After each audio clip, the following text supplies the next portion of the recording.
This is breaking news. Wajar sih kalau pemerintah gigih membujuk Apple berinvestasi di sini. Karena faktanya investasi Apple di Indonesia baru sekitar 1,6 triliun rupiah. Jauh lebih kecil dari Singapura yang mencapai 4 triliun rupiah. Bahkan jomplang sekali kalau dibandingkan dengan Vietnam karena investasi Apple di sana sudah bernilai 256 triliun rupiah.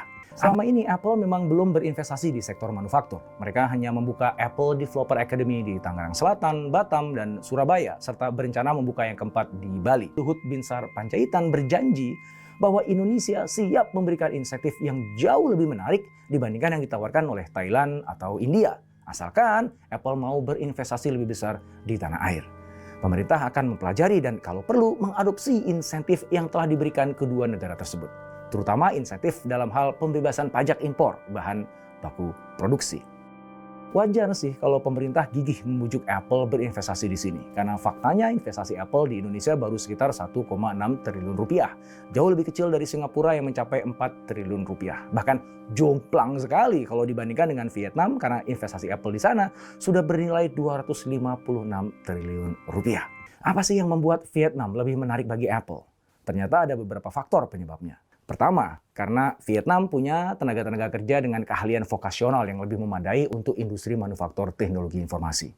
Yang kedua, secara geografis mereka dekat dengan China. Dan yang ketiga, Vietnam menjadi alternatif strategis untuk produksi manufaktur produk teknologi informasi setelah terjadi perang dagang antara Amerika dan China. Selain itu, dalam beberapa tahun terakhir, Vietnam banyak membuat perjanjian bilateral dan multilateral yang efektif, termasuk dengan Amerika Serikat dan negara-negara Eropa. Perjanjian-perjanjian itu membuat Vietnam mendapatkan keuntungan berupa pembebasan biaya masuk dari beberapa negara tujuan ekspornya. Vietnam juga lebih fokus membangun infrastruktur logistik dan manufaktur. Fokus itu membuat Vietnam menarik bagi investor. Realitas itulah yang membuat kita jadi maklum kenapa Tim Cook lebih mendahulukan berkunjung ke Vietnam. Tim Cook menyatakan bahwa Apple akan meningkatkan investasinya di Vietnam. Data IDC yang dikutip CNBC mengungkap bahwa Apple sudah menjadi vendor smartphone terbesar ketiga di Vietnam setelah Oppo dan Samsung. Berbagai korporasi multinasional seperti berlomba berinvestasi ke negeri itu. Bahkan beberapa di antaranya menjadikan Vietnam sebagai pusat penting untuk penelitian dan pengembangan produk-produk mereka. Pada tahun 2021, Vietnam sudah menjadi produsen smartphone terbesar ke-7 di dunia dengan menghasilkan 233,7 juta unit, termasuk diantaranya 60% produksi Samsung global. Kemudian seperti yang dilaporkan Nikkei Asia, Desember tahun lalu, Apple mengalihkan produksi iPad, MacBook, dan Apple Watch ke Vietnam. Kita patut prihatin karena Indonesia tidak terpilih sebagai basis produksi baru. Tidak satupun dari puluhan pabrik yang direlokasi dari Tiongkok kemudian memilih Indonesia sebagai lokasi baru.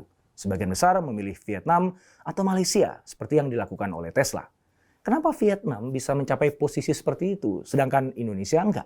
Padahal Presiden Jokowi getol banget mendekati para pemimpin korporasi multinasional besar. Sebetulnya kalau kita telah lebih dalam, semua harapan itu bisa terwujud. Asalkan sejak awal kita betul-betul serius memperbaiki kelemahan-kelemahan yang mendasar. Indonesia harus meningkatkan keterlibatannya dalam rantai pasok nilai global, Global Value Chain atau GVC. Khususnya di sektor ponsel pintar dan teknologi. Saat ini, lebih dari 25% pekerjaan di wilayah ASEAN terkait dengan GVC. Dan produk elektronik menyumbang lebih dari 1/4 ekspor ASEAN. Sejak tahun 2000, Vietnam, Thailand, Kamboja, dan Laos sudah menunjukkan kemajuan yang signifikan. Sedangkan Indonesia tergolong stagnan. Sayangnya, orientasi produksi elektronik kita lebih difokuskan pada pasar domestik daripada ekspor.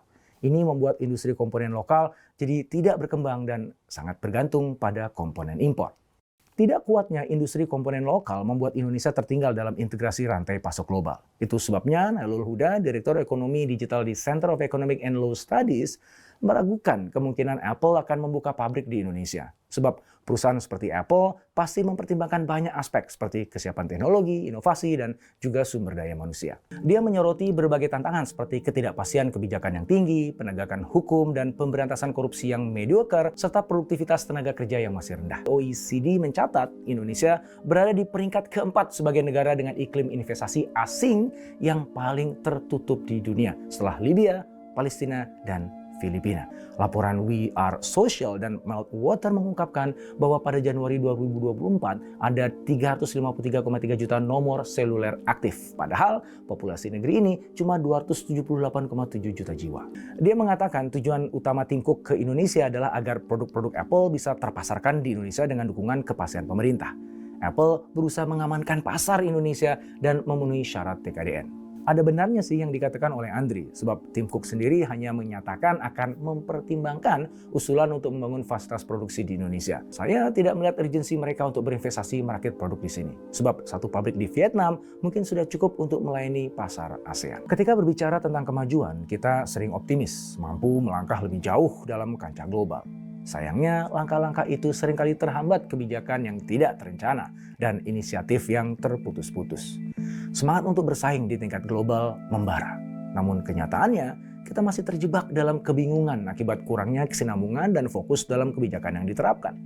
Indonesia 2045 harus menjadi rencana yang terpahat dalam kebijakan konkret, dijalankan dengan ketekunan dan visi yang jelas.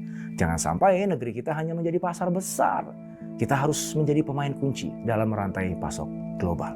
Oleh karena itu, perubahan perlu dimulai dari dalam. Dari cara kita merumuskan kebijakan hingga eksekusi di lapangan. Kita harus bisa menawarkan lebih dari sekedar insentif, melainkan adanya fondasi yang kuat untuk inovasi dan industri berkelanjutan.